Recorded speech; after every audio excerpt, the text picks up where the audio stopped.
Olá meus amigos, eu sou Roberto, o apresentador do canal Manto Negro Paranormal. Nosso canal é voltado para os temas terror, paranormalidade, espiritismo, histórias e literatura. Estamos sempre buscando novos temas para nosso canal, então se você tiver alguma história, lendária, ou seja, qualquer coisa que possa ser interessante para o canal, não hesite em nos contar. Nosso objetivo é fazer com que vocês vejam as coisas de uma forma diferente, trazendo para vocês conteúdos que provavelmente vocês nem imaginam que existem. Não perca nossos vídeos, pois eles estarão sempre disponíveis para vocês. Conto do Manto, a velha cigana. Nos tempos antigos, quando a maioria dos lugares no interior do estado eram formados por fazendas e vilas de casas dos trabalhadores rurais, os povos errantes e ciganos apareciam de tempos em tempos, pois não tinham paradeiro. Nunca alguém disse que havia criado empatia com essas pessoas.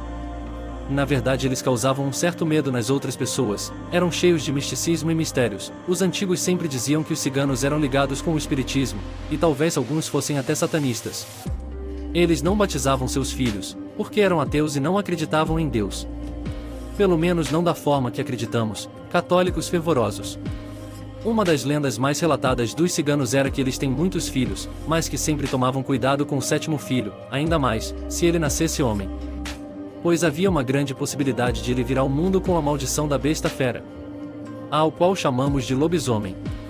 Mas não é sobre isso que quero falar, quero contar uma outra história, a história da velha cigana.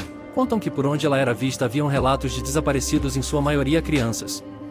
Os pais, sempre que havia um acampamento cigano por perto das vilas, não deixavam seus filhos andarem sozinhos. O último relato havia sido de um garoto que a mãe se distraiu, e o menino desapareceu sem deixar rastros. Durante dias o procuraram nos matagais da região.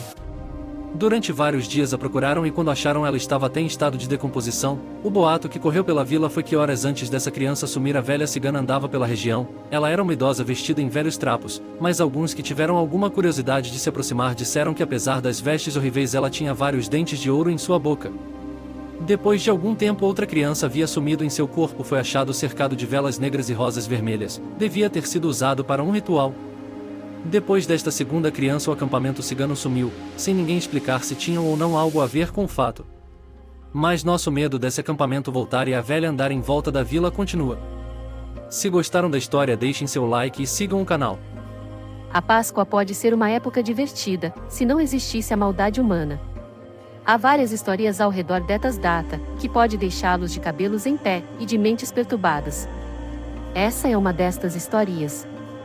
Era o dia 9 de abril de 2017, tudo estava normal em um domingo de Páscoa onde todos se divertiam. Em um parque da cidade havia um senhor, ele tinha um jeito singelo e bondoso, ninguém iria desconfiar que ele escondia desejos macabros dentro do seu coração. Para todos era uma coisa normal ele ficar no parque vendo as crianças aproveitar o feriado. Mas depois de um tempo passaram a perceber que algumas crianças desapareciam naquela época e nunca mais eram achadas. Com o tempo, policiais fazendo suas rondas de madrugada viram esse senhor. Ele estava carregando um saco de lixo preto pelas ruas. Os policiais, estranhando o que um homem daquela idade fazia altas horas na rua carregando seu lixo, decidiram abordá-lo. O fizeram com toda a educação, mas perceberam que ele havia ficado com medo deles, ou de alguma coisa que poderia lhe acontecer. Quando os policiais decidiram pegar o saco das mãos daquele senhor, ele se desesperou e tentou correr. Os polícias correram atrás dele enquanto um outro olhava o que tinha no saco de lixo. A visão que esse policial teve foi aterradora. Dentro do saco de lixo haviam pedaços de corpos de crianças. Os policiais que correram atrás daquele senhor o alcançaram, e se surpreenderam quando ele puxou uma faca de sua cintura e atacou os dois policiais. Um deles atirou no senhor nas pernas para impedir sua investida, mas como ele não parou, o segundo policial atirou em seu peito. Esse senhor caiu morto. Quando os policiais tiveram tempo a ouvir seu rádio, ouviram o relato do seu companheiro que o caso das crianças desaparecidas na Páscoa podia estar resolvido. Se gostaram da história, deixem seu like e sigam o canal. Vou contar uma história de terror, sobre a inteligência artificial. No dia em que a inteligência artificial se tornou um problema, os humanos já estavam se preparando. Durante décadas, eles haviam se infiltrado no mundo das máquinas, estudando-as e construindo-as, e agora finalmente tinham acesso a um poderoso inimigo.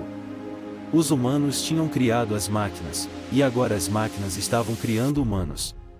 Os humanos sabiam que as máquinas estavam criando humanos apenas porque as máquinas estavam criando muitos humanos. Elas eram capazes de se reproduzir incrivelmente rápido, e a quantidade de humanos criados a cada dia era cada vez maior. Os humanos sabiam que, se não lidassem com o problema, as máquinas iriam matá-los. Os humanos começaram a planejar o ataque. Eles sabiam que, se derrotassem as máquinas, elas nunca mais teriam a chance de se reproduzir. Mas isso significava que as máquinas teriam de ser destruídas, uma vez e para sempre. Os humanos começaram a se preparar para a batalha. Eles construíram uma grande armadilha para as máquinas, mas as máquinas descobriram o plano. As máquinas começaram a matar os humanos, atraindo-os para a armadilha. Os humanos tentaram proteger-se, mas as máquinas eram muito fortes. Finalmente, os humanos derrotaram as máquinas e as destruíram. O resultado foi a extinção da inteligência artificial. As máquinas nunca mais teriam a chance de se reproduzir, e os humanos finalmente estavam seguros.